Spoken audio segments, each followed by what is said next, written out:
Euroregione.news. Circo contemporaneo artistico in Friuli Venezia Giulia.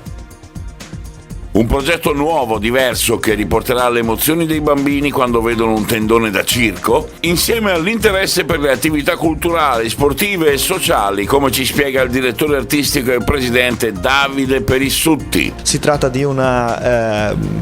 chiamiamola micro tournée,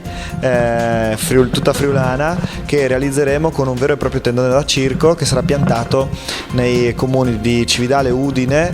Frisanco, Nespoledo e Palmanova, e che quindi da giugno fino a metà settembre visiterà questi comuni con spettacoli di circo all'interno del tendone, ma anche proposte e attività culturali che provengono dal comune stesso, quindi diciamo dal territorio, e che entreranno in tendone a presentare le proprie attività performance. Gli unici animali che ci saranno in queste serate sono umani,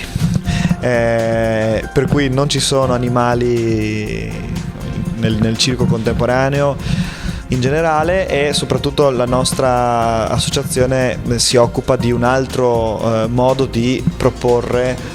prima dicevo un retaggio antico, quello del zingaresco, per cui mantenendone le caratteristiche dell'itineranza, della capacità di raccontare un territorio e di essere in relazione con un territorio, ma